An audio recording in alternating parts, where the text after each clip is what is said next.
하고 있는 중입니다. 도형 오늘은 그 세 번째 시간, 그러니까 점, 과좌표, 두 번째 직선의 방정식, 세 번째 원입니다. 원. 오늘 원을 할 거예요.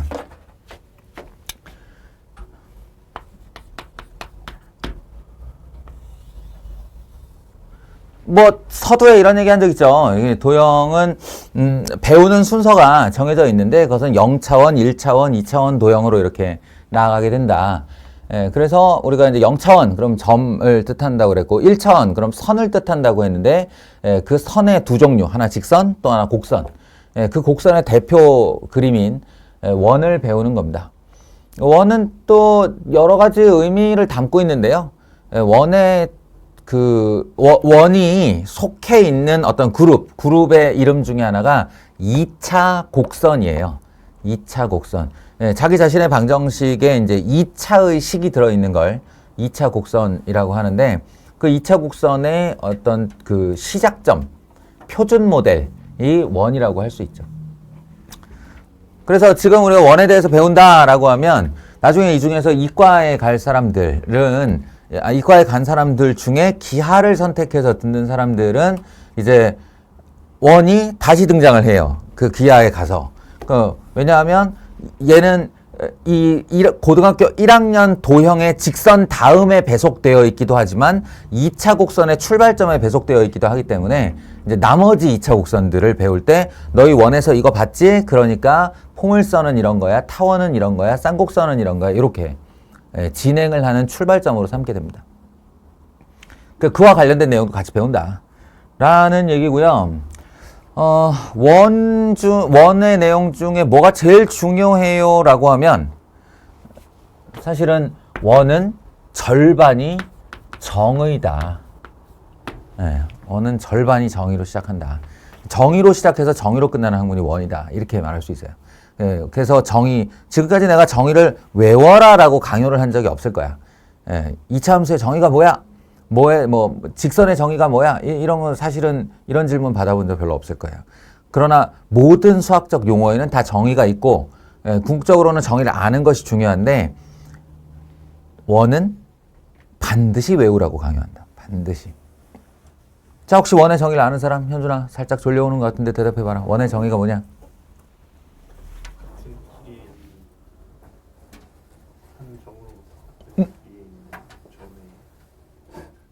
오, 매우 정확해. 매우 정확하게 잘 했어요. 사실은 알고 있는 사람도 많을 것이고, 어느 정도 지나가면, 이걸 모르는 사람은 거의 없을 거예요.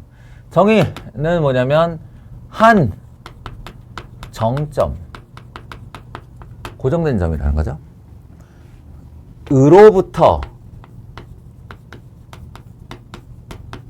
우리가 소위 중심이라고 말하는 그 녀석이에요.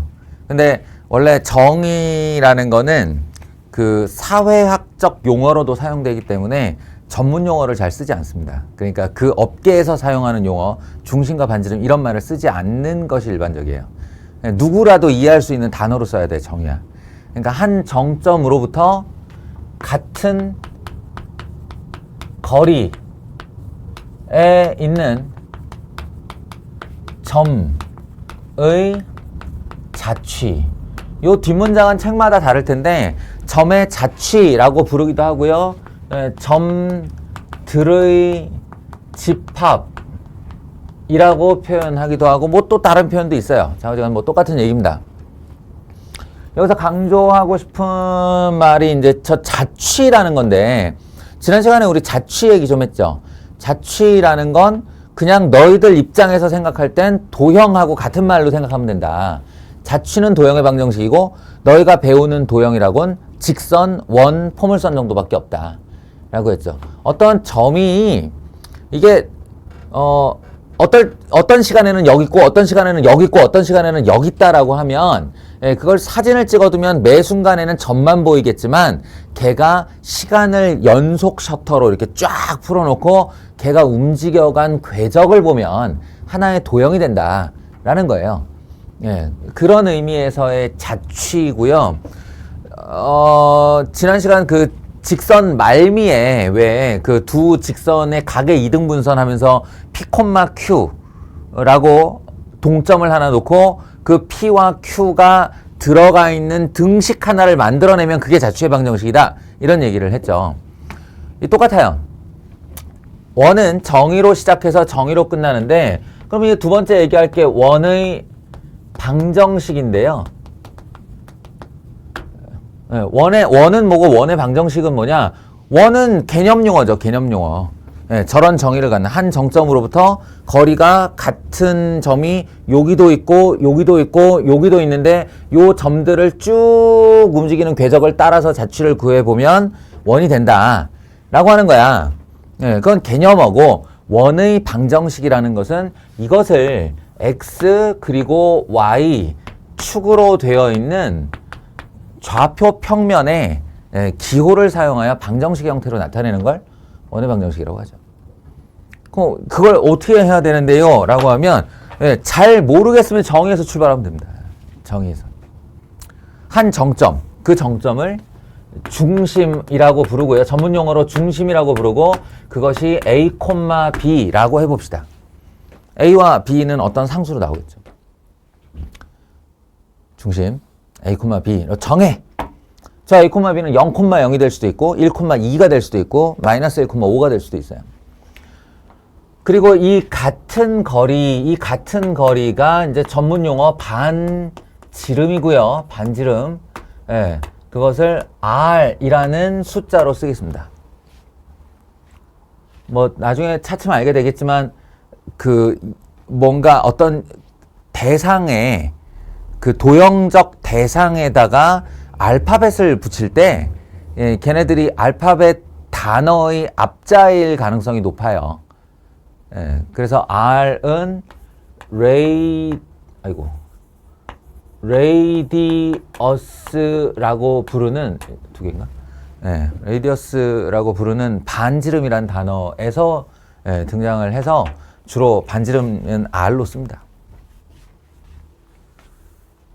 S가 하나든가 두 개는 모르겠다. 그리고 이 마지막 점의 자취, 이게 돌아다니니까 자취고 그것을 이제 동점이라고 하는데 동점 P, 동점 주로 P로 쓰고요. X, Y 정해지지 않았으므로 X, Y라는 이제 변수를 주로 쓰게 됩니다. 저 X, Y가 도형의 방정식을 만들어내는 거죠. 그래서 정의 그대로 해보는 거예요. 여기 어딘가에 A, B가 있다. 그럼 이 점으로부터 여기가 될지 여기가 될지 여기가 될지 모르겠지만 지가 막 돌아다니고 있는데 사진을 찰칵하고 찍으면 동점 P가 여기 이렇게 하나 놓이게 될 거예요. 그리고 X, Y가 되겠죠. X, Y. 그리고 그 P가 여기 있건 여기 있건 여기 있건 간에 무조건 지켜야 되는 것은 이 노란색 정점과의 중심과의 거리가 R이 되어야 한다는 겁니다. 이해하시겠어요? 그러면 지금 저 문장에 있는 조건을 그대로 식으로 세워볼게요. 점과 점 사이의 거리니까 루트 x 마이너스 a의 제곱. 말 그대로 점과 점 사이의 거리 공식인 x끼리 뺀 것의 제곱 더하기 y끼리 뺀 것의 제곱 이렇게 한 거예요. x끼리 뺀 것의 제곱 더하기 y끼리 뺀 것의 제곱. 그것이 항상 상수 R이어야 된다. 이겁니다. 이게 다예요. 이게 다고, 보통 도형의 방정식은 이제 뭐라 해야 되지? 약간 미적 추구도 있거든. 그러니까, 저번에 얘기했잖아. 공식이라는 거는 간단해야 공식이다. 복잡해서 사용할 수 없는 상황이면 공식이 아니다. 뭐 이런 것처럼 뭔가 관습적으로 예뻐야 돼, 모양이. 그 중에 제일 밉상이 내가 루트 같은 애거든요. 루트는 어떻게든 공식에서는 없애려고 합니다. 그러니까 지금도 이 루트를 없애는 방향으로 정리를 하는 거죠. 양변을 제곱해서. 그래서 x-a의 제곱 더하기 y-b의 제곱은 r제곱. 약간의 희생이 있더라도 여기가 r이었으면 그냥 그 숫자 자체가 반지름인 걸 바로 아는데 지금부터 원의 방정식을 만나게 되면 이 오른쪽 나와 있는 숫자의 루트를 씌운 것, 즉 제곱근이 반지름이에요. 제곱근이 반지름이에요. 그래서 이렇게 되면 얘를 쳐다보면서 중심이 A, B, 반지름이 R인 원이다 라고 알아보는 것이 이제 우리의 일이다 이거죠. 예를 들어 x-1 더하기 y 플러스 1 제곱은 4 이런 말이 나오면 이걸 해석을 어떻게 하냐면 중심이 1, 마이너스 1이고 반지름이 2인 원이다 이렇게 해석을 하는 거예요. 알겠죠? x제곱 더하기 y제곱은 9 이런 게 나오면 이 녀석은 중심이 0,0 원점이고 반지름이 3인 원이다 이렇게 뭐 거꾸로도 할 수 있죠. 중심과 반지름을 주면 언제든 이렇게 원의 방정식을 만들어낼 수 있습니다. 이렇게 지금 만들어낸 이 형태를 원의 방정식의 표준형이다 이렇게 불러요. 직선의 표준형처럼 직선의 표준형처럼 그 방정식을 쳐다보면 이 도형의 특징이 그대로 이렇게 드러나는 형식의 방정식을 표준형이라고 합니다. 이거 어디까지나 방정식이라고 그랬죠. 직선대하고 얘기 똑같아요. 이거 방정식이고 방정식이라 하면 그 등식을 만족시키는 x 그리고 y들의 모임이라고 그랬어요. 그 모임들이 여기일 수도 있고 여기일 수도 있고 여기일 수도 있고 계속 그 해답에 해당하는 점들을 쫙 이어보면 나타나게 되는 어떤 궤적 도형의 점들의 모임이 있는데요. 그 점들의 모임을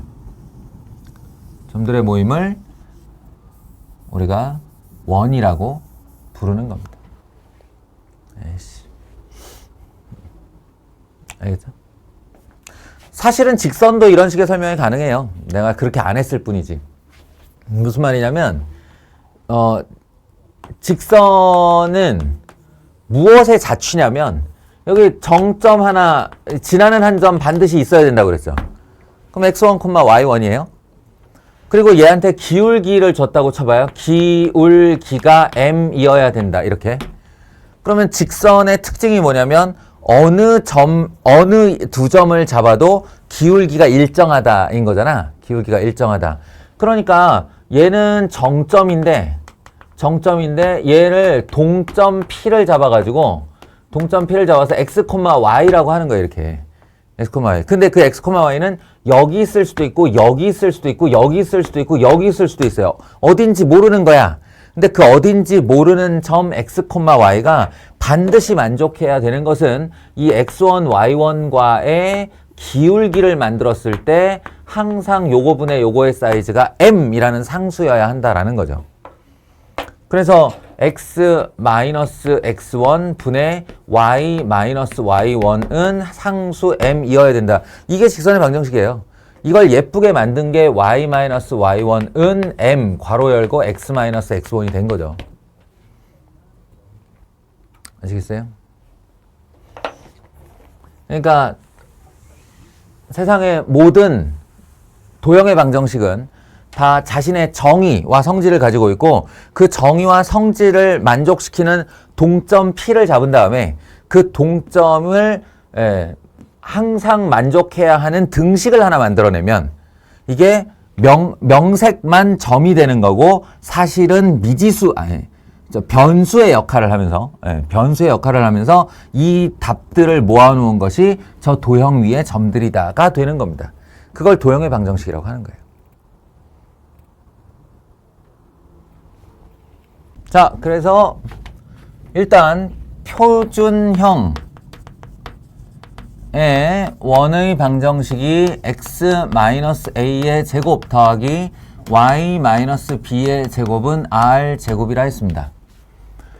벌써 이제 세 번째 보는 건데 2차 함수 때에도 표준형과 일반형이 있었고요. 직선에서도 표준형과 일반형이 있었어요.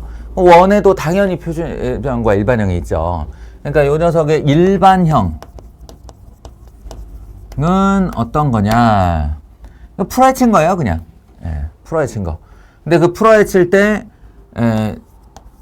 문자에 내림차순을 정확히 지켜주는 거죠.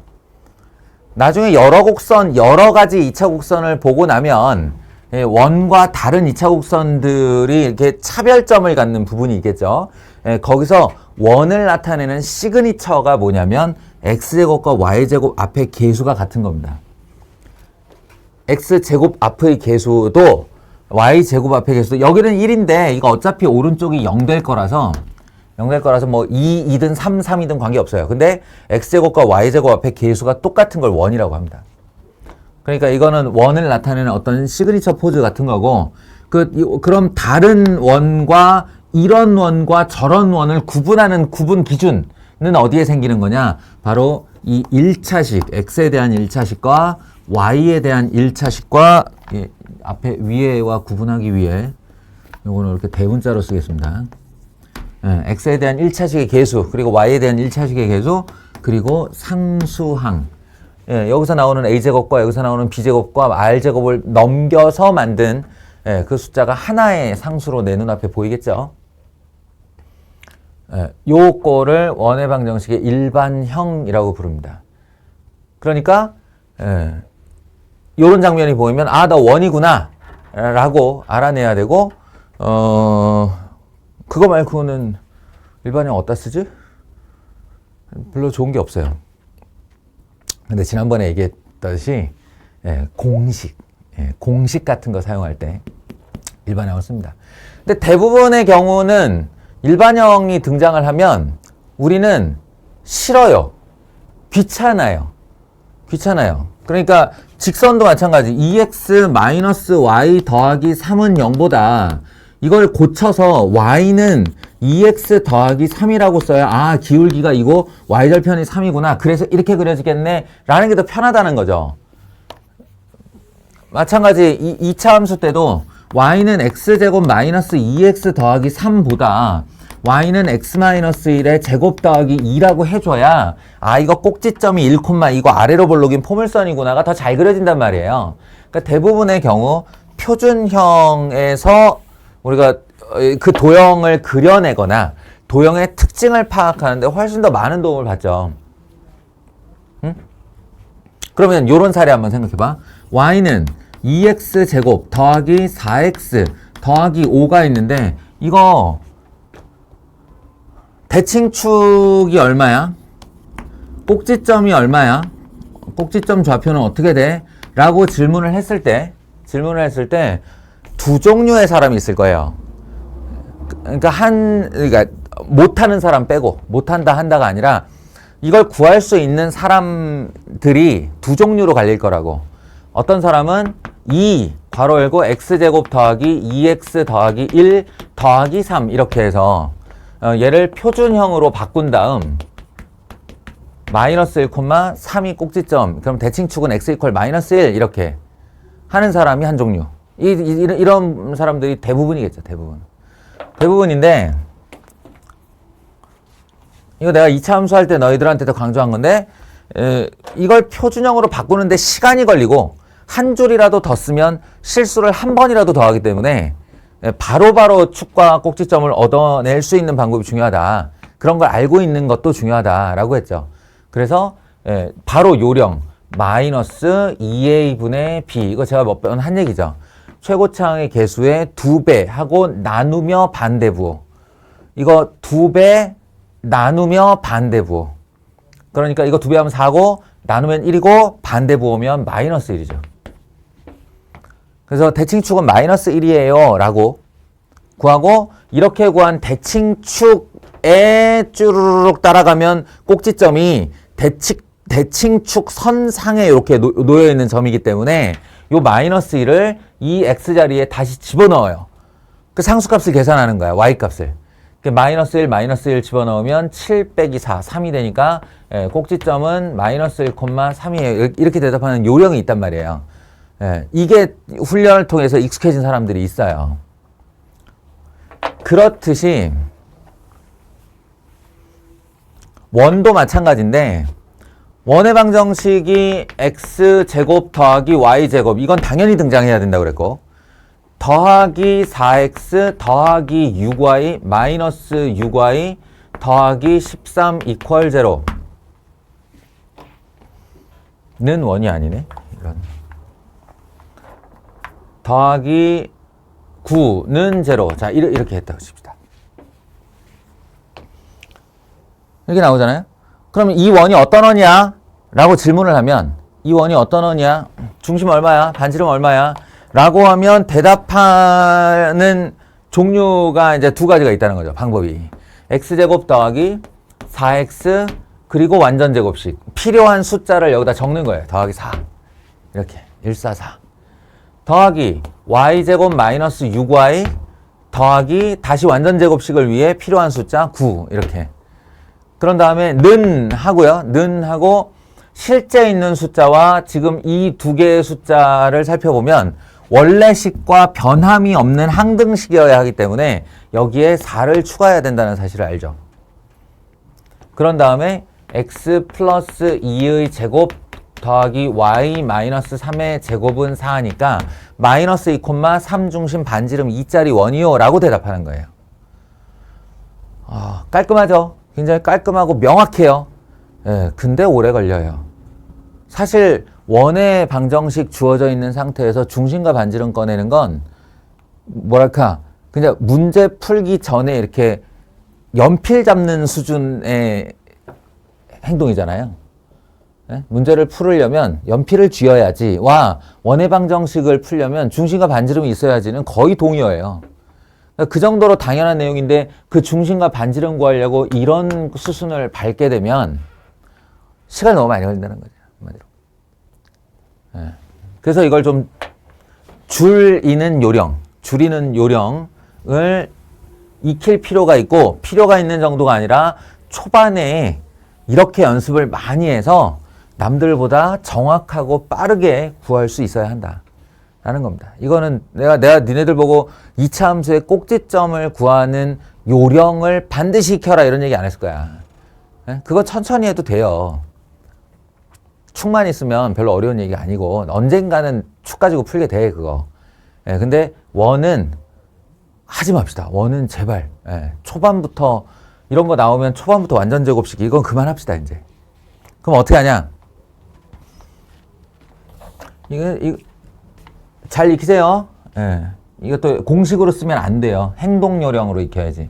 내가 행동 요령이라는 게 무슨 말인지 알지? 이걸 문자로 써서 공식화 시키면 마이너스 2분의 A, 마이너스 2분의 B 이딴 거 한단 말이야.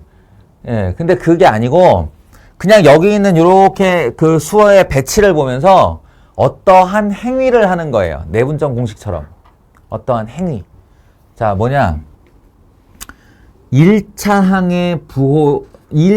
항의 계수의 반대 부호의 절반. 반대 부호의 절반. 그러니까 이게 플러스 4면 마이너스 2. 반대 부호의 절반. 아시겠어요? y도 얘의 반대 부호의 절반. 얼마? 플러스 3. 이렇게 하면 중심이 됩니다.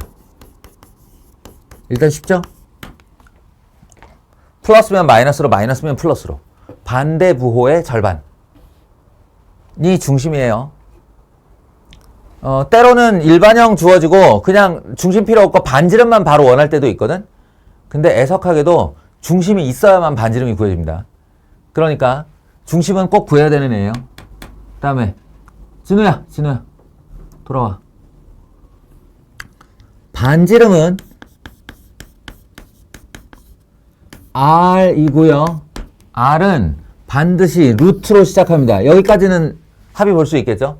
왜냐면 이 표준형에서도 요 값에다가 루트 씌워야 반지름이에요. 그러니까 여기서도 어떤 연산의 결과물은 늘 제곱근 값이 될 겁니다.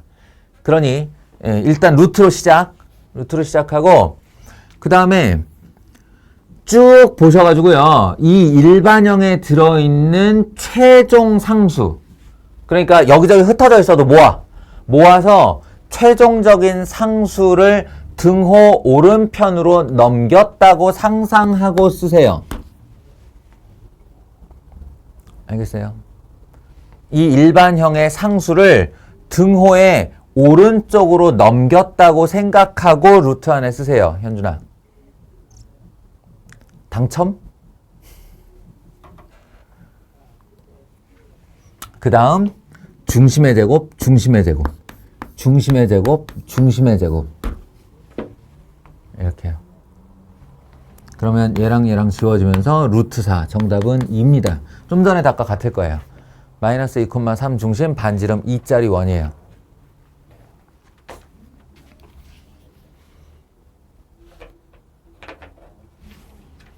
하나만 더 해봅시다. x제곱 더하기 y제곱 더하기 4 더하기 4y 마이너스 1은 0.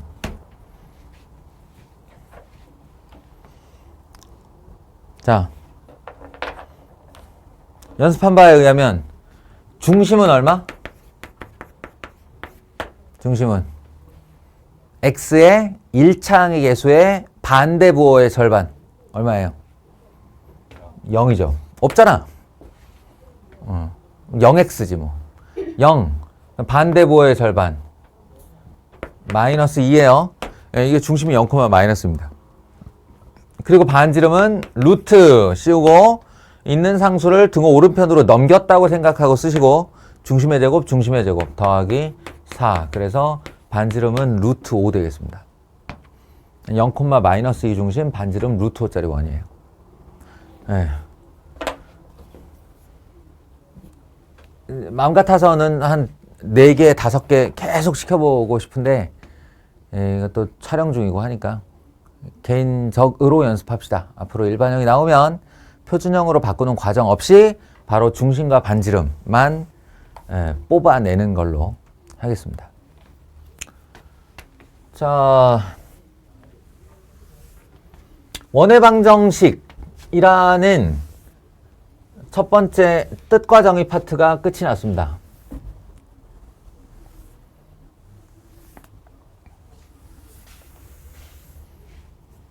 이게 이제 이 이후로 원의 정의나 방정식을 구하는 방법이 이제 얻어졌으니까 이 중심과 반지름을 줘야 돼요. 중심도 x좌표와 y좌표가 독립되어 있기 때문에 중심의 x좌표, 중심의 y좌표, 반지름 이렇게 하면 원은 3가지 조건이 주어져야 된다. 이것도 굉장히 중요한 얘기인데 직선의 방정식은 기울기와 지나는 한 점이라고 그랬죠. 기울기와 지나는 한 점. 그러니까 2가지 조건이에요.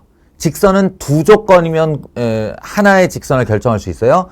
반면 원은 안 돼요. 원은 3가지 조건이 주어져야 됩니다.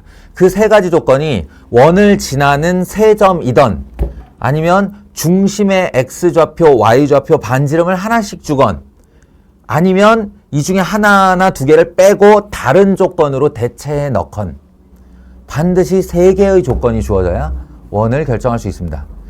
그 중에 그러니까 중심이 있고 중심의 x좌표, y좌표 그리고 반지름 r 이게 핵심의 세 요소인데 이것만 있으면 어떻게든 우리 원의 방정식을 만들어낼 수 있으니까. 그런데 이걸 주는 방식 중에 아주 유명한 방식이 있어요.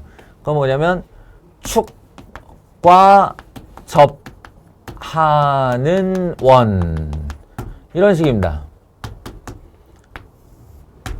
축과 접하는 원.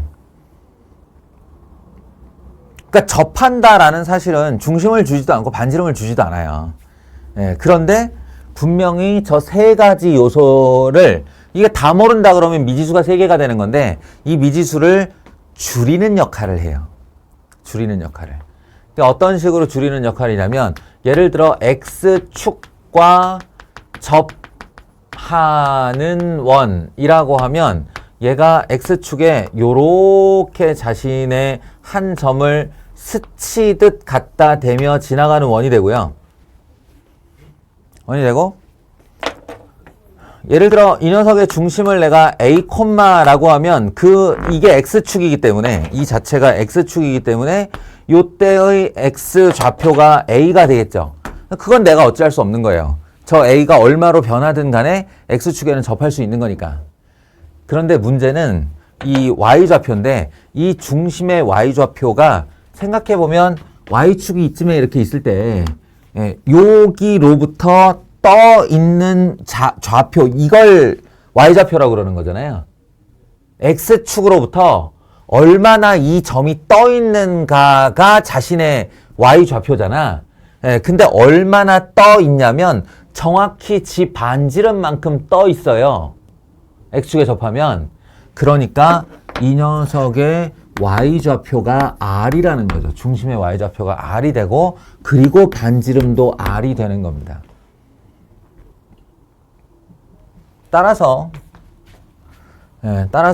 X축과 접하는 원을 뭔가 미지수 설정을 할 때는 X-A의 제곱, Y-R의 제곱은 R의 제곱이다. 이런 방정식을 세우게 됩니다. 그러니까 아까하고 비교해보면 A, B, R 이어야 할 것이 B가 R로 대체되면서 미지수가 2개로 줄어든 거죠. 조건 하나가 사라진 거예요. 이런 식이라는 거예요. 두 번째, Y축과 접하는 원이라고 하면 이번에는 요렇게 생긴 원을 뜻하는데요. 이렇게 생긴 원은 방금 전과 원리만 똑같고 방향만 반대하면 되겠죠. 여기 있는 이 중심의 좌표가 Y좌표가 얼마일지는 몰라. 그냥 B 이럴 수 있지. 이럴 수 있는데 Y축으로부터 왼쪽, 오른쪽으로 얼마나 나갔는가가 곧 자신의 좌표예요. 그러니까 그 길이가 반지름에 해당하므로 지 X좌표도 반지름이 되는 거다.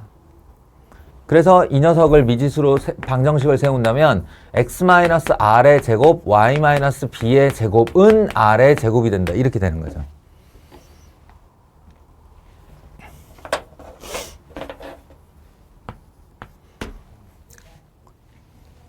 동시에 X, Y축에 모두 접하는 원을 물어볼게요.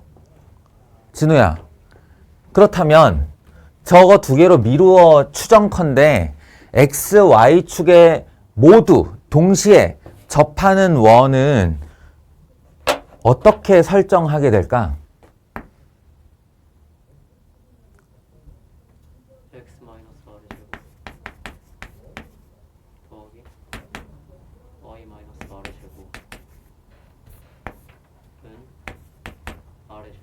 R의 제곱. 잘했어요. 잘했는데 또한 경계할 부분이에요. 이게 경계해야 될 부분인데 X축에만 접한다 그럼 이렇게 놓으면 맞아요. Y축에만 접한다 그럼 이렇게 놓으면 맞아요. 근데 X, Y축에 동시에 접하는 것은 얘 말고도 이건 절반만 한 거라는 거지.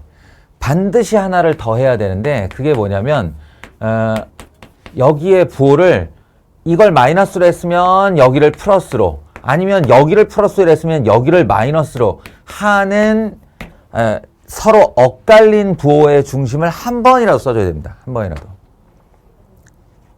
이게 왜 그러냐면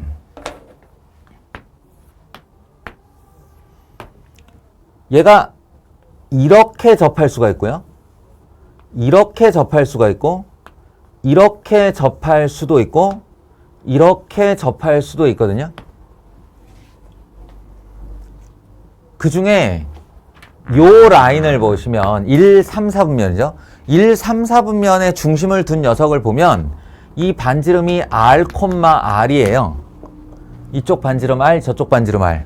근데 여기서 R이라고 그러는 건 이제 반지름이기 때문에 반지름은 반드시 양수여야 되잖아요. 그러니까 이게 음수일 때는 말하자면 마이너스 R, 마이너스 R 이렇게 되는 건데 음수. 근데 이거는 여기가 설사 음수가 들어간다 하더라도 어차피 제곱을 하면 반지름의 제곱은 양수가 되니까 요 한 건이 요 첫 번째 줄 한 건이 2원과 2원을 모두 감당해 줄 수 있습니다.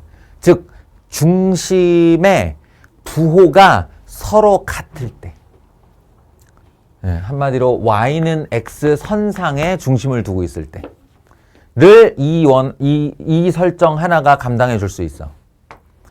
그런데 이게 안 돼요. 이게 안 돼요. 얘는 r, 마이너스 r, 얘는 마이너스 r, r이기 때문에 반드시 x좌표와 y좌표의 부호가 바뀌어 있는 장면이 한 번이라도 나와야 된다는 거야. 그래서 여기에 r이 예를 들어 3이 들어갔으면 이게 3, 마이너스 3이 중심이 된다는 것, 혹은 r에 마이너스 3이 들어갔으면 마이너스 3, 3도 이 방정식이 감당할 수 있죠. 부호가 다르다면 되는 거니까. 그래서 XY축에 모두 접하는 어는 반드시 설정을 2개로 해야 된다. 이것들은 하나씩만 하면 돼요. 좀 전에도 얘기했지만 얘가 X축에 위에 있을 때와 아래에 있을 때의 차이인데, 위에 있을 때는 R이 양수로 나올 거고 아래에 있을 때는 R이 음수로 나올 건데 상관없어요. 이게 그 중심 그대로 되니까. 둘 다 감당할 수 있어요. 얘가 여기 있을 때와 여기 있을 때인데, 이게 뭐 R이 양수건 음수건 무슨 상관이야. 이쪽에 가서 어차피 아래 제곱이 될 건데.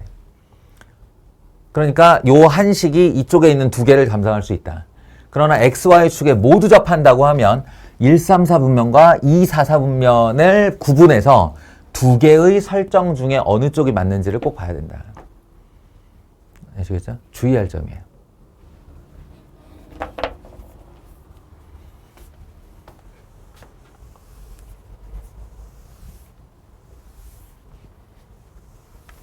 자,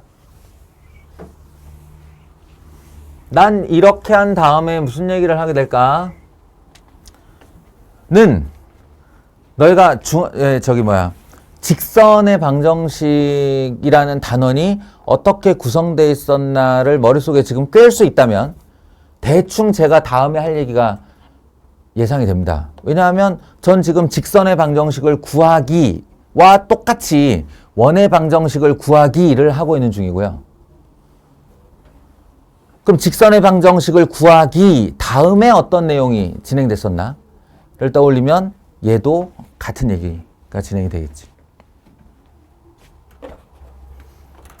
직선의 방정식 구하기 다음에 무슨 얘기가 오고 갔냐면 두 직선의 위치관계 이야기를 했어요. 그러니까 말하자면 동종의 도형인 직선과 직선을 가지고 이걸 평행하다고 하려면 어떻게 해야 되냐, 일치한다고 하려면 어떻게 해야 되냐, 수직한다고 하려면 어떻게 해야 되냐, 위치관계 얘기를 했죠. 그러니까 이번에도 저는 원을 배웠으니까 원의 위치관계 이야기를 할 거예요. 이렇게 예상할 수 있죠. 원과 원의 위치관계 이야기.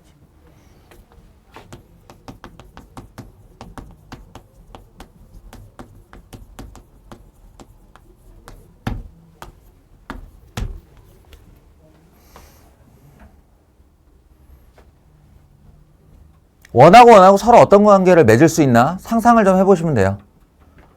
원이 이렇게 있어. 두 원이. 그 상태가 서로 다른 걸 얘기하는 거야, 이제. 이렇게 있는데, 이렇게 있으면, 원이 하나 여기 있고, 하나 여기 있으면, 요거랑 다른 상태인가, 이게? 이거랑?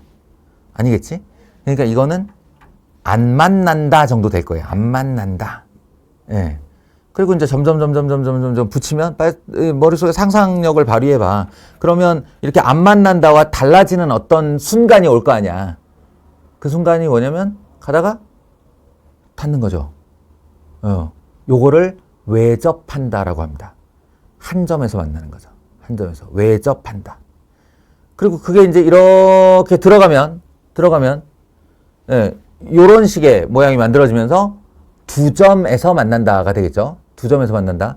그럼 두 점에서 만난다가 한동안 이어질 거예요. 한동안. 그리고 일반성을 도모하기 위해 똑같은 두 원이 아니라 사이즈가 다른 두 원이라고 해봅시다. 사이즈가 하나는 요만하고 하나는 이만하고. 그럼 이렇게 가다가 탁 접해. 그리고 이제 쑥 들어가면 사실은 이 큰 원 안으로 작은 원이 약간 빨려 들어가는 듯한 느낌으로 가다가 두 점 하다가 요렇게 되는 순간 안쪽에서 한 점에서 만나겠죠? 이런 걸 내접이라고 합니다. 내접. 내접이고 그 다음에 그거에서 조금만 딱 떨어져 나가면 안에 포함되는 관계가 생기겠죠. 포함돼서 가다 보면 동심원이 되는 순간 여기까지예요. 그러면 너희가 이 그림을 직접 보고 있지 않은 상태에서 지금 얘기한 이 5가지 구분, 5가지 구분인데 이 5가지 구분을 어떻게 하면 조건화할 수 있을까? 아니면 어떤 상태를 딱 보면서 이 두 원은 외접하네요. 이렇게. 이 두 원은 두 점에서 만나네요. 이런 거 어떻게 확인할 수 있을까? 우리가 두 직선이 평행하네요는 금방 확인할 수 있었죠. 기울기가 똑같으면 두 직선은 평행하네요. 이렇게 확인했잖아. 그런 것처럼 원도 무엇과 무엇을 비교해 보면 바로 이거 두 점에서 만나네요. 이거 안 만나는데요? 이렇게 할 수 있다는 거야. 뭘까요? 여기에는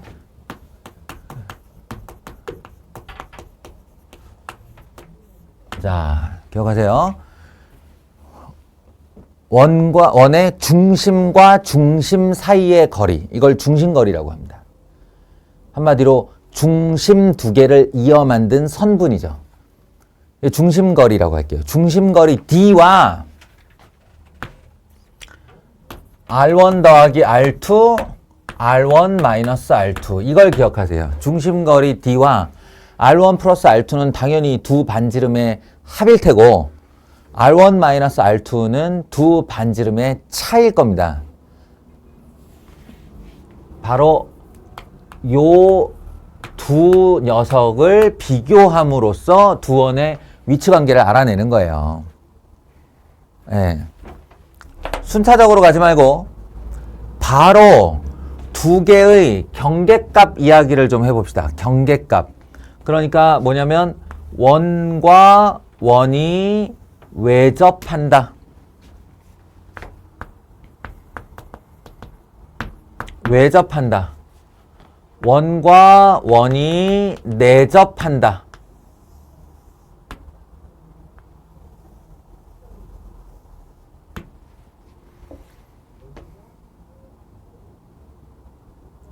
여기 이 두 녀석이 가장 중요한 상태이자 이건 뭐 한 거지?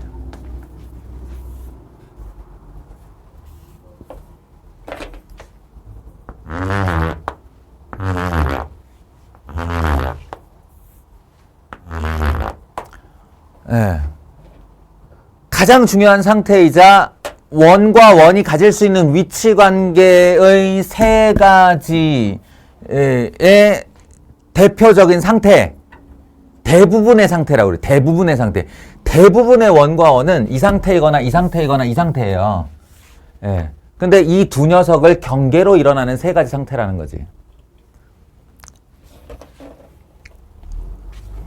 그럼 먼저 이 얘기부터 해봅시다. 외접하면 무슨 일이 벌어지냐? 외접하면 자, 우리 중학교 4학년 때 배운 겁니다. 외접하면 그 접점의 자리가 반지름 둘의 합이 되는 거죠. 중심거리가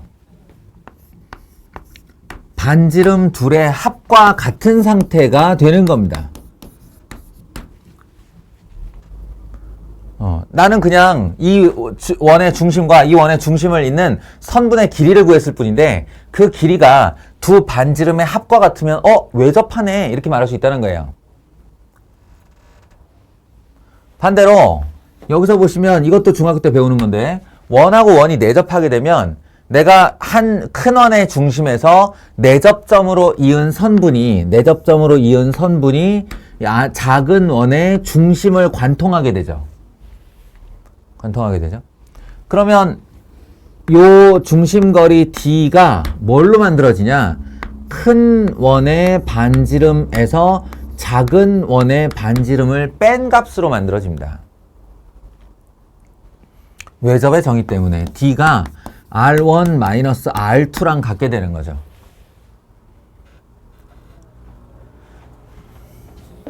자, 그렇다면 얘와 얘의 중간 상태를 생각하세요. 중간 상태. 이게 대부분의 경우는 이 세 가지라고 그랬으니까 어떤 원과 또 다른 원이 이렇게 두 점에서 만나는 게 가장 대표적인 상태죠. 네, 그렇다면 얘는 뭘 이렇게 이어가지고 이렇게 해보고 할 생각하지 마. 그러면 헷갈려. 그냥 요 상태와 요 상태의 중간쯤 있겠지. 라고.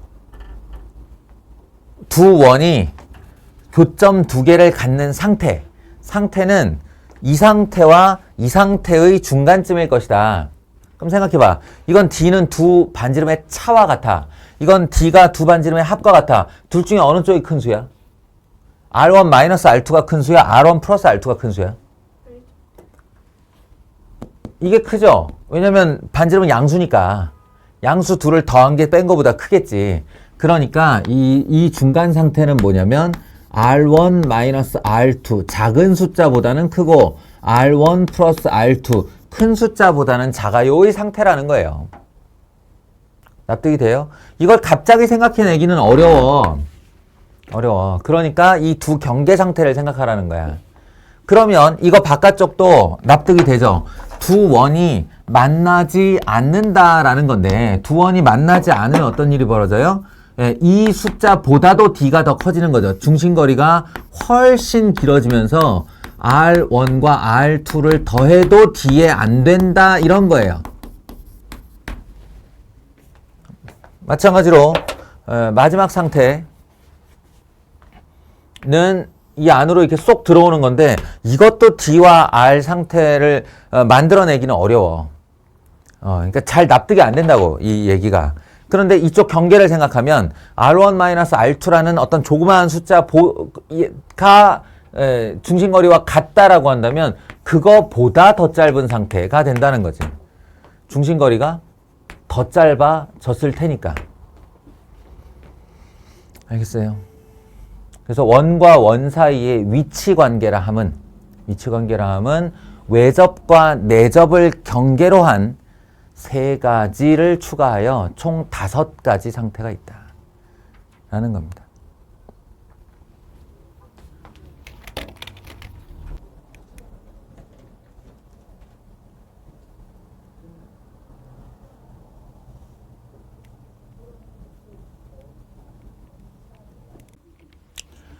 네, 이제 원과 원의 위치관계가 있어요. 그러면 그 동종이잖아, 도형이. 동종의 도형의 이 관계 했으면 이제 이종의 도형의 위치관계.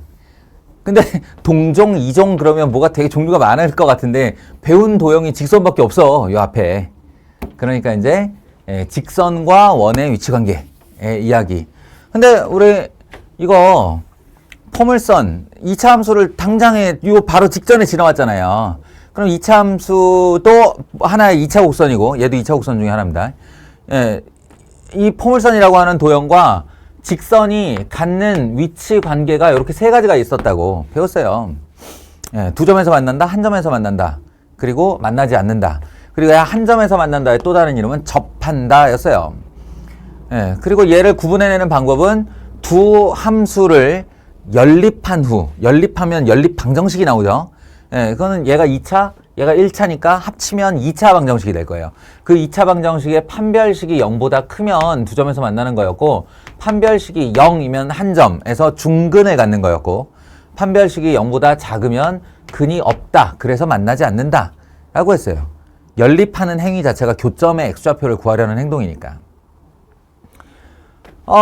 원도 분명한 2차 곡선의 하나고요. 엄연하게 방정식 봐봐. x제곱, y제곱 이렇게 돼 있잖아. 그러면 여기다가 직선을 하나 건다? y는 mx 더하기 n? 그러면 그 y는 mx 더하기 n을 y 자리에 원에다가 집어넣는 것을 연립한다라고 한다면 그 결과는 당연히 2차 방정식이 나올 거라는 거지. 원의 방정식의 모든 y 값에다가 y는 mx 더하기 n을 넣는다고 생각해봐요. 그리고 정리하면 아무리 복잡해도 x에 대한 2차 방정식이에요. 그럼 그 2차 방정식이 판별식이 0보다 크면 두 점에서 만나는 상태가 될 거고, 판별식이 0이면 접하는 관계, 즉 중근을 갖는 관계가 될 것이고, 판별식이 0보다 작으면 만나지 않는다가 될 거야. 똑같다는 거야. 똑같다. 이거 외에도 어떤 2차 곡선과 직선이 만나도 연립한 후 판별식은 그냥 진리예요. 진리. 판별식의 상태로 얘네들의 만나는 상태를 판별한다. 알아본다. 자, 그런데 여기서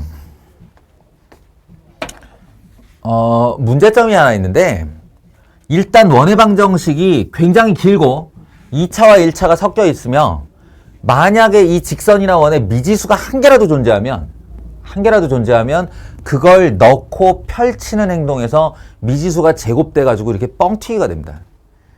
그러니까 굉장히 더러운 식이 나온다는 얘기예요. 그걸 정리하는데도 한참이 걸리고, 거기다 대고 계수를 뽑아가지고 판별식을 쓴다. b제곱 마이너스 4h를 쓴다. 그럼 더 커져요, 식이. 이거 하다가 틀리는 일이 엄청 많이 생긴단 말이야. 계산 실수. 우리가 소위 말하는 쓰는 양이 한 번이라도 더 늘어나면 실수의 가능성이 늘어나는 거예요. 그래서 피하고 싶어 합니다. 그걸. 이 판별식은 할 수 있으나 어지간하면 피하고 싶다라는 내용이에요. 실제 해보면 알아요. 근데 피할 수 없으니까 하는 건데, 이런 거. 피할 수 없으니까 하는 건데, 원에서는 요거를 우회하는 방법이 있습니다. 한마디로 연립한 후 판별식을 안 써도 되는 상태가 있어. 그게 뭐냐면, 원의 중심이라는 점이 있다는 거죠. 아니, 이걸 x1, y1으로 할까요? 원의 중심이라는 점이 있고요. 이번에도 경계로 생각해 볼까? 이렇게 해서 한 직선이, 그 직선을 제가 ax 더하기 by 더하기 c는 0이라고 써볼게요. 그러면 이 직선이 이 원과 접한다 라는 상태가 뭐하고 똑같은 상태가 되냐면, 이 점, 이 원은 치워요. 원은 치우고 얘 점만을 봐요. 그럼 점과 직선 사이에 거리를 구할 수 있습니다. 공식에 의해서. 그걸 D라고 하죠. D. 스몰 d. 점과 직선 사이의 거리 공식에 의해 D는 루트 어쩌고 저쩌고 분의 절대값 어쩌고 저쩌고 이렇게 해서 이 거리를 구할 수가 있어요. 그런데 그것이 여기 한 점과 딱 접점에 갖는 거리라서 중심으로부터 접점까지의 거리를 또 다르게 뭐라고 부르냐면 반지름 R이라고 부른단 말이에요. 반지름 R. 그래서 D는 R의 상태가 되면 접한다가 되는 거예요. D는 R, D와 R이 서로 같다의 상태가 되면, 그러면 이거는 뭐 2차식을 정리할 일도 없고 그것에 판별식을 쓸 일도 없습니다. 그냥 공식을 써서 이런 숫자가 하나 나오면 는 반지름 이렇게 해서 간단한 식을 세울 수가 있어요. 이게 접한다예요. 한 점에서 만난다. 그럼 이제 그에 비해 이 경계로 좌우의 이야기, 즉 두 점에서 만난다는 어떤 상태가 되는 거냐? 두 점에서 만나게 되면 점과 직선 사이의 거리인 D가 이렇게 쪼그라들죠. 쪼그라들고 반지름이 이만큼이 돼요. 그러니까 D가 R보다 짧으면 두 점에서 만난다가 되는 겁니다. 두 점에서 만난다. 반대로 얘가 길어졌어. 이렇게 길어졌어. 그래서 D를 구하려 했더니 이 길이가 D가 되었어. 이렇게. 근데 반지름은 여기야. 그래서 D가 R보다 길면 만나지 않는다가 되는 겁니다. 요런 우회로가 있어요. 이 매우 편합니다. 이 공식이 잘 들어가 있을 때. 그래서 직선과 원의 위치 관계는 이렇게 두 가지 방법이 있으며, 연립 후 D제로는 포물선 때하고 똑같으니까 당연히 알고 있되 사용하지는 않는다. 실제로 사용하는 것은 바로 점과 직선 사이의 거리 공식 D와 반지름 사이의 대소 관계로 파악한다 라는 거예요. 됐죠? 여기까지 일단. 이러고 이제 얘기가 딱 끝나면 좋은데,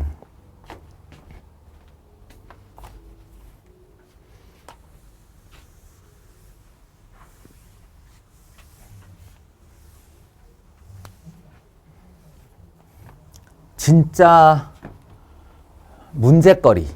예. 문제거리는 지금부터입니다. 이 세 가지의 상태 중에 출제자가 가장 선호하는 상태는 바로 이 접한다예요. 예. D는 R의 상태. D는 R의 이 상태를 가장 선호합니다. 출제자가. 그래서 실제로 접선의 방정식을 구하시오 내지는 접선을 줄 테니 이러이러한 원을 구하시오 내지는 접한다면 이런 상태는 어떤 상태인가 말하시오. 기울기가 얼마인지 말하시오. 기타 등등의 요구를 할 수 있어요.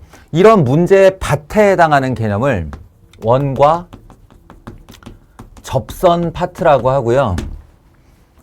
워낙 출제자의 질문이 많기 때문에 이 원과 접선의 상태에 관련하여 출제자가 나한테 질문하는 게 워낙 많기 때문에 이걸 대비하는 입장에서는 뭔가 준비를 해둬야 돼요. 네, 준비를. 접선 관련한 내용을 뭔가 준비를 해 두는데 그 준비를 세 가지로 합니다. 세 가지. 원과 접선. 예, 그러니까 이 접선 관련 내용이 나왔다. 그러면 너희는 이 세 가지 중 어느 유형에 해당하는 것인가를 먼저 파악하고 그쪽 라인으로 들어가서 해법을 제시해야 돼요. 첫 번째 상태가 뭐냐면 곡선 위의 한 점, 줄여서 접점이 주어졌을 때입니다. 접점이 주어졌을 때, 예를 들어 원의 방정식이 x제곱 더하기 y제곱은 r제곱인데 이 위의 한 점, 이 원 위의 한 점인 x1, y1을 줄 테니 여기서 긋는 접선의 방정식을 구하시오 라는 문항이에요. 네. 나한테 주어지는 상태가 곡선 위에 한 점 x1, y1이 주어졌을 때입니다. 자, 증명은 여러분 개념서에 나와 있고요. 그리고 자기 자신의 힘으로 한 번씩 해보는데 이거는 미분을 배운 다음에 하는 것이 훨씬 쉽기 때문에 과정은 생략하고 이 얘기만 할게요. 결론. 첫 번째 유형인 접점이 주어졌을 때의 유형은 공식 처리한다. 예요. 공식이 있습니다. 그것도 매우 쉬워요. 공식 만들기가. 자, 원의 방정식을 봐. 원의 방정식을 보고 이 x제곱이 다시 말하면 x 곱하기 x죠. 이 y제곱은 다시 말하면 y 곱하기 y죠. 그 하나씩의 접점의 좌표를 넣어주면 공식이 끝나요. 알겠어요? 이 x제곱을 x 곱하기 x로 보고 한쪽의 x에다가 x1을 넣으라고요. y제곱을 y 곱하기 y로 보고 y 하나에다가 이 접점의 y좌표를 넣으라고요. 그렇게 해서 나온 공식은 x1x 더하기 y1y는 r제곱이 되죠. 이게 끝이에요. 이 접선의 방정식을 이렇게 구할 수 있습니다. 증명 과정이 있겠지. 연립한 후 디제로 쓰는 거예요. 예, 그래가지고 얘네들을 미지수화해서 x1, y1이 등장한 하나의 직선을 만들어내는 거예요. 실제로 만들어냈더니 이 모양이 나온 거야. 예, 그래서 앞으로는 그러면 요 폼을 외워놨다가 여기다가 넣어야지가 되는 거예요. 예, 가장 쉬운 케이스입니다. 가장 케이스. 접점이 주어진 상태.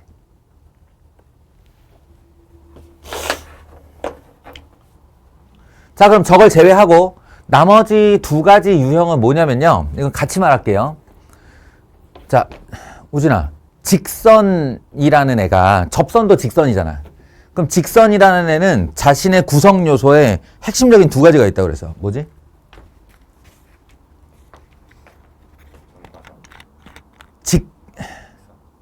두 점을 잇는? 그럴 수 있는데, 그럴 수 있는데, 직선의 방정식을 후다닥 구하고 싶어. 그러면 출제자가 나한테 조건을 던져. 그 중에 주는 가장 포멀한 조건.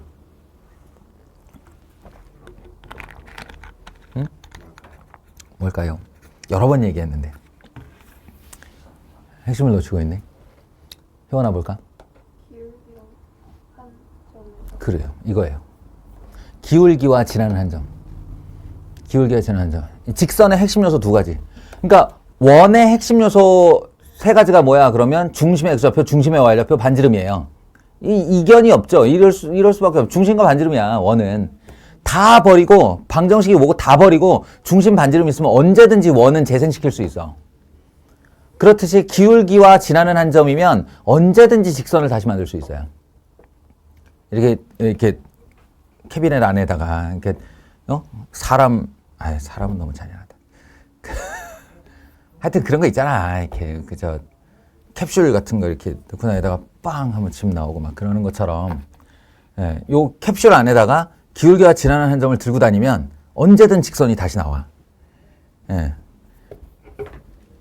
그러니까 접선도 분명한 직선의 일종이고요. 그 직선의 핵심 요소는 두 가지야. 기울기와 지나는 한 점. 그래서 내가 이건 어떤 직선이야? 라고 질문을 하면 너희가 꼭 해야 되는 대답이 있다고 그랬지. 내가 어떤 미주가 등장한 직선을 보면서 누구야? 이 직선은 어떤 직선이야? 라고 하면 걔는 기울기를 알고 지나는 한 점을 모르는 직선이요. 라고 대답을 하거나 아니면 기울기를 모르고 지나는 한 점을 아는 직선이요. 라고 하거나 이렇게 말해야 된다고 그랬죠. 똑같습니다. 출제자가 나한테 기울기를 m이라는 상수로 주고 지나는 한 점을 주지 않는 케이스가 있어요. 접선도 엄연한 직선이기 때문에. 그리고 이 한 점을 주지 않는 대신 접한다라고 말하는 거지. 이거 세 번째는 뭐겠어요, 그러면? 당연히 기울기를 주지 않고 지나는 한 점. 근데 그게 접점은 아닌. 이 접점도 지나는 한 점 맞아요. 그러니까 요거 제외하고 나머지 점들 중 하나를 알파, 베타라고 이렇게 준 다음에 기울기 대신에 접한다라는 조건을 주는 거야. 그럼 내가 그 접한다를 이용해서 기울기를 구하는 거죠. 접한다를 이용해서 지나는 한 점을 구하는 거죠. 이렇게요. 그림의 상태를 말해주자면 이 두 가지는 반드시 답이 두 개씩 나오거든요. 직선이. 접선이 반드시 두 개씩 나와요. 왜 그러냐면 이렇게 원이 있는데 기울기를 주고 지나는 한 점을 안 뒀다. 그러면 이 직선이 움직이는 애라고 그랬지. 움직이는 애. 움직이는 양상이 평행이동이라고 그랬어요. 평행이동. 기울기가 결정됐으니까. 그러면 저 위에서부터 내려오는 직선 또는 아래에서부터 올라가는 직선을 생각할 때 기울기를 결정해 놓고 밀면서 올라가면 올라가다가 한번 접하는 애, 빠져나가다가 하나 접하는 애. 올라가다 만나서 한번 접하는 애, 빠져나가다가 한번 접하는 애. 이렇게 두 개가 나오게 돼 있어요. 반드시. 얘도 마찬가지인데 기울기를 안 주고 지나는 한 점을 줬다. 이건 무슨 얘기냐면 그 한 점을 딱 찍고 직선이 돈다고 그랬죠. 뱅글뱅글 이렇게 돈다고 그랬어요. 그러니까 그 도는 와중에 원이 있는 거야. 원이 있는데 여기 이 점을 반드시 지나야 되는 거야. 그 직선이. 그럼 뱅글 돌다가 접을 해야 되니까 이쪽에서 한번 접하고 두 점 만나다가 이쪽에서 한번 접하고 빠져나가요. 그래서 이 두 경우는 반드시 직선의 방정식이 두 개가 나옵니다. 접점을 주는 케이스는 그렇지 않아요. 접점은 그 점에서 그어야 되기 때문에 반드시 하나가 나와요. 알겠죠? 그러면 제가 이 두 개 처리하는 방법을 보여줄게요. 이게 사례로 봐야지 기울기 m이라고 그래놓고 이건 지금 상수인데 한 점까지 미지수로 놓으면 니네들 입장에서는 문자가 3개인 걸로 보여서 영 헷갈려요. 그러니까 제가 사례를 들어줄게요. 원의 방정식이 x제곱 더하기 y제곱은 4라고 합시다. 이것도 원의 방정식이 x제곱 더하기 y제곱은 4라고 합시다. 원점 중심 반지름 2짜리 원. 기울기가 2인 원인 접선의 방정식은? 이라는 아주 심플한 질문이에요. 이 원에 너무 쉽나? 잠깐만. 원점은 좀 심했다, 그지? 네, 조금만 옮기자. x-1의 제곱 더하기 y 플러스 2의 제곱은 4 이렇게 합시다. 얘도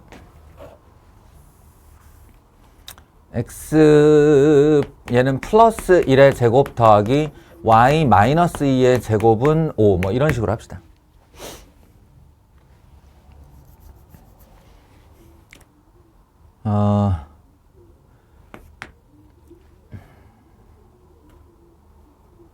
(3, 마이너스 1을) 지나며 3, 마이너스 1을 지나며 원에 접하는 직선은 이렇게 질문했다고 칩시다. 제가 왜 두 개를 같이 하고 있냐면 이게 처리법이 똑같아요. 처리법이. 직선의 방정식에서 핵심이 기울기와 지나는 한 점이라고 그랬고 기울기를 안다면 지나는 한 점을 모르는 거니까 모르는 걸 미지수로 y는 2x 그리고 지나는 한 점을 미지수화 시킬 때 가장 간편한 점이 바로 y 절편이라고 그랬죠. 그러니까 얘는 그 접선의 방정식을 2x 더하기 k라고 놓을 수 있는 거야. 얘는 조금 길죠. 왜냐하면 지나는 한 점 주고 기울기를 모른다 그러면 y 플러스 2는 m의 x 마이너스 3 이렇게 적어야 되니까. 알겠어요? 자, 하나는 짧고 하나는 길지만 상관없어요. 어쨌든 모르는 걸 미지수로 놓은 거야. 모르는 걸 미지수로 놓은 거예요. 그리고 그 다음 하는 짓은 뻔합습니다. 둘 다 뻔해요. 둘 다 뭐냐면 D는 R을 쓰는 거예요. 저거. 접의 상태에 대한 조건이 바로 D는 R이라고 그랬잖아. D는 R을 쓰는 거야. 그 D는 R을 쓰려면 이 직선의 일반형이 필요하지. 2x-y 더하기 k는 0 이렇게. 그리고 D, 즉 점과 직선 사이의 거리를 공식을 쓸 그 점은 바로 이 원의 중심이에요. 1,-2요. 이렇게. 그래서 D는을 구하면 루트 5분의 제곱이요. 이거 제곱 더하기 이거 제곱. 분의 절대값 1을 여기다 넣고 2, 마이너스 1을 여기다 넣고 더하기 2, 더하기 k. 이렇게 닫으면 되죠. 이 D를 쓴 거예요. 그리고 그 거리가 여기서부터 여기까지의 거리가 뭐와 같다? 반지름 2와 같다. 이렇게요. 이해되세요? 그렇게 하면 절대값 k 플러스 4가 2루트 5가 되고 k는 마이너스 4 플러스 마이너스 2루트 5라는 결론이 나와요. 마이너스 4 플러스 마이너스 2루트 5. 왜 두 개일까? 마이너스 4 플러스 2루트 5, 마이너스 4 마이너스 2루트 5라는 얘기인데 내가 얘기했잖아. 두 개 나온다고. 이 k가 작은 쪽이 아래에 있는 애고 큰 쪽이 위에 있는 애예요. 이것도 보세요. 뭐 길어도 mx 마이너스 y 마이너스 3m 마이너스 2는 0 이렇게 됩니다. 이거 일반형으로 쓰면 x 먼저 y 다음 그리고 상수항. 거기다가 마이너스 1,2를 거는 거죠.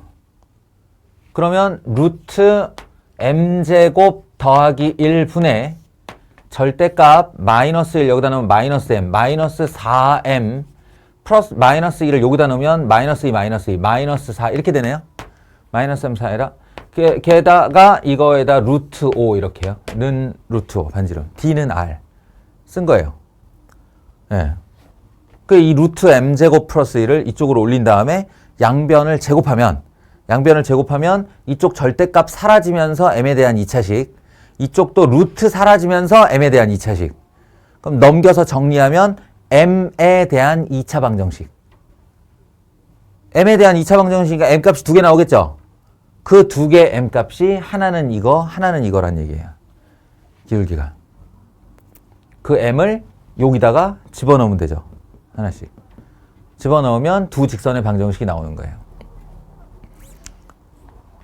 아마 지금 이제 이 문제를 본인의 경험적 카테고리 안에 이 두 문제가 없기 때문에 지금 제 얘기가 납득은 되는데 막연하게 뭐 하라는 건지 모르겠다 이럴 수 있는데 이게 뭐 여러분 개념서부터 센수학까지 바글바글 합니다. 바글바글. 예. 딱 봐도 출제자가 제일 좋아하는 상태가 어떤 상태겠냐. 출제자가 가장 좋아하는 상태라는 건 너희를 가장 괴롭게 할 상태라는 거잖아. 이쪽이잖아요. 이게 제일 많이 나와요. 예, 제일 많이 나와요. 이게 가장 이제 꺼려하거나 아니면 이거는 접선의 방정식을 잽싸게 구한 다음 그거 지금 못 당한 짓을 시켜요. 예. 그런 거. 그래서 다시 한번 정리를 하자면 점과 직선 사이의 관계 중에 문제의 유형으로 가장 많이 나오는 유형이 바로 접선인데 접하는 상태인데 그 접하는 상태는 너희에게 뭔가 뭐라고 문장이 주어진 다음에 첩선이라는 단어가 나올 거야. 그러면 그 문제에 주어진 정황을 잘 파악해서 접점이 주어진 건지 기울기가 주어진 건지 지나는 한 점이 주어진 건지 접점이 아닌 지나는 한 점이 주어진 건지를 판단한 후 그에 맞는 풀이법을 쓰면 된다. 알겠죠? 그러니까 자기가 준비가 돼 있어야 되고 그 준비된 걸 시행해서 성공하는 경험도 해봐야 돼요. 네, 아주 큰 산을 하나 넘은 겁니다. 이렇게 되면 원이 가장 좋아하는 문제 유형 하나를 다룬 거예요. 알겠죠? 자, 실제로 이론, 개념서에서 배우는 이론으로는 지금껏 얘기한 게 거의 다예요. 그런데 그것만으로는 안 된다고 그랬죠. 늘 문제를 풀면서 문제를 통해서만 받는 우리가 트러블이 있어. 그 문제를 통해서 또 배우는 점들이 있어. 그 중에 하나가 저번에 직선 얘기했던 그 놈입니다. 이런 거 배웠죠. 두 직선의 교점을 지나는 어떤 직선, 어떤을 여기다 치고 어떤 직선이라고 하면 여기에 직선의 방정식의 일반형, 직선의 방정식의 일반형 이퀄 제로 이렇게 하면 된다고.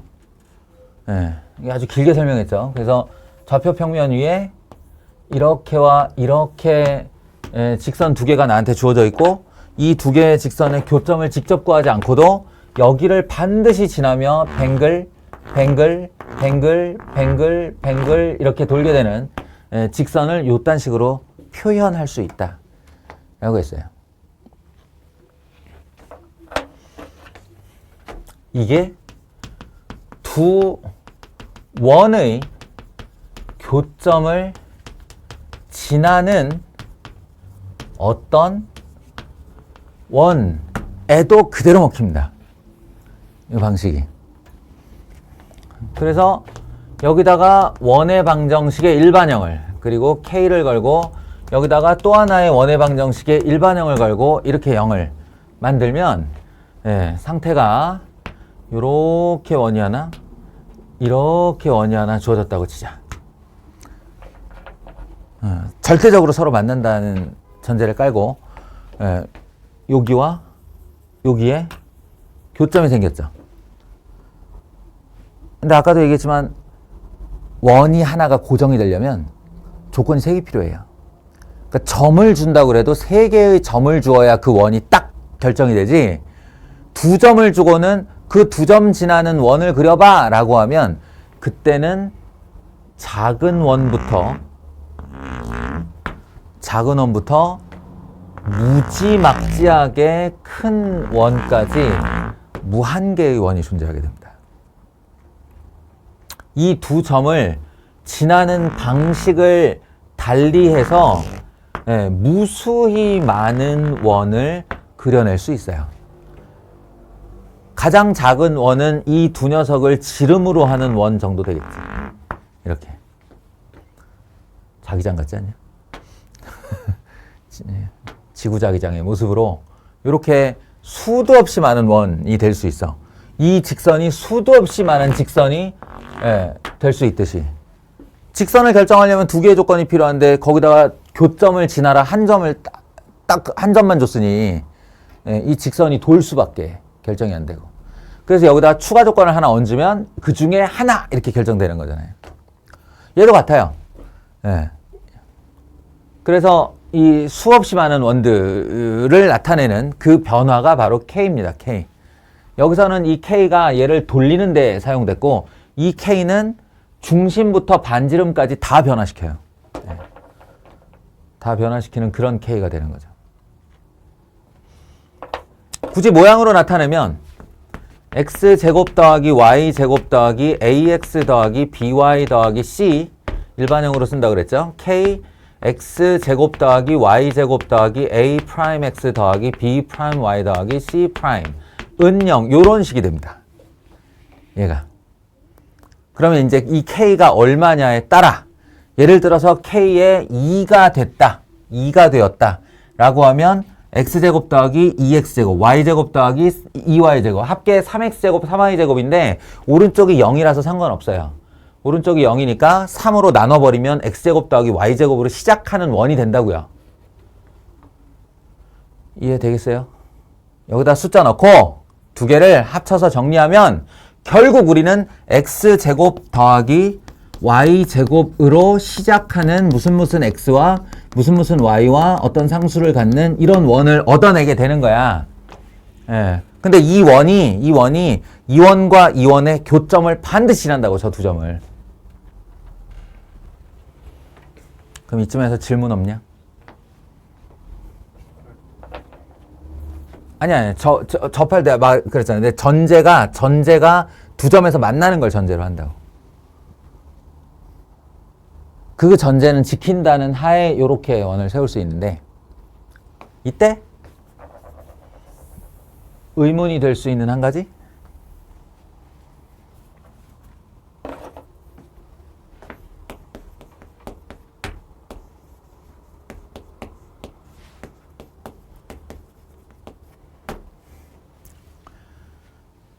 원이 되는 시그니처의 구성 요소가 x제곱 더하기 y제곱이 있어야 된다고 그랬죠. 그런데 이거 모든 k가 다 된다고 전제를 했을 때 마이너스 1이 되면 x제곱 마이너스 x제곱 사라져요. y제곱 마이너스 y제곱 사라져요. 그럼 더 이상 원이 아니잖아요. 그죠? 더 이상 원이 아니잖아요. 그럼 뭔데? 라고 하면 x는 어떻게 계산돼서 살아남겠지. x의 1차항 살아남고 y의 1차항 살아남을 거예요. 상수항도 살아남을 거예요. 그럼 x, y에 대한 1차의 방정식을 뭐라고 불렀냐? 직선이라고 불렀죠. 맞습니다.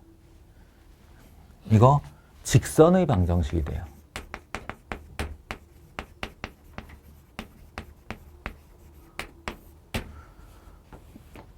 직선의 k가 마이너스 1, 직선의 방정식이 돼요. 그런데 분명히 얘가 지켰어야 되는 약속. 그러니까 요 녀석을 만족하는 점과 요 녀석을 만족하는 동시에 만족하는 이걸 0으로 만들고 이걸 0으로 만드는데 만족하는 두 개의 점이 공유되고 있거든. 그럼 k가 마이너스 1이 된다고 해서 그 두 개의 공유점이 있어야 된다라는 조건도 사라지는 게 아니잖아요. 그죠? 그러니까 이런 애가 나오는 겁니다. 이런 애가. 저 두 교점은 반드시 진화돼 원이 아닌 아이. 그럼 뭐 두 점 지난 애가 직선밖에 더 있나. 그러니까 이게 k 이퀄 마이너스 1인 상태고요. 이 아이의 이름이 공통현의 방정식입니다. 제 이름이 공통현이에요. 공통현. 원에 아무 두 점 잡아서 이렇게 있는 이 선을 현이라고 그러잖아요. 현. 근데 이 선은 이 원에도 현이고 이 원에도 현이라서 공통으로 있는 현이다 그래서 공통현의 방정식이에요. 이게 문제 풀 때 매우 유용하게 사용될 수 있습니다. 오히려 이걸 K를 잘 결정해서 원의 방정식을 하나 만드는 케이스의 문항보다 K 이퀄 마이너스 1일 때를 사용하는 문항수가 더 많을 정도예요. 공통연의 방정식 매우 중요한 겁니다. 그리고 니들한테 이론을 설명하느라고 내가 K 이퀄 마이너스 1이라고 그런 거지. 사실상 보면 이렇게 가리고 여기다가 마이너스를 택 걸어버리면 지금 뭐 한 거예요? 두 원을 그냥 뺀 거죠. 이해하시겠어요? K가 마이너스 1이라는 건 원 두 개를 위아래로 쓴 다음에 잡아 빼면 나오는 식이에요. 원과 원을 뺀 다음 이퀄 제로 이렇게 써주면 이게 공통현의 방정식이 됩니다. 아시겠죠? 간단하게 처리할 수 있을 거예요. 네. 직선의 케이스에서 이 문제가 이제 잘 되면, 잘 머릿속에 자리를 잡으면 요거는 오히려 또 쉬운 얘기가 돼요. 같은 유형이다 보니.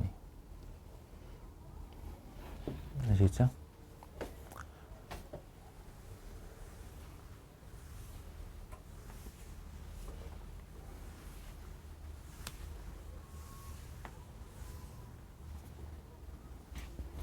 잠시 칠판을 지우며 갈등을 했어요. 얘기할 게 하나가 더 남아있는데 이걸 해야 되나 아니면 실제로 원의 문제를 풀면서 너희들이 겪을 트러블에서 그냥 질문을 받아 처리를 해야 되나 잠깐 고민했는데 후자를 택하도록 하겠습니다. 좀 뭐 이렇게 이제 세부적으로 들어가다 보면 뭐 할 얘기가 얼마나 많겠어요. 앞으로 2-3시간은 더 해야 돼요. 원 얘기를 하면. 근데 요 정도 얘기하면 요 정도가 엑기스 되겠습니다. 제발 잘하자. 잘하자. 각자 개념 서로 정리 잘 하세요. 마치겠습니다.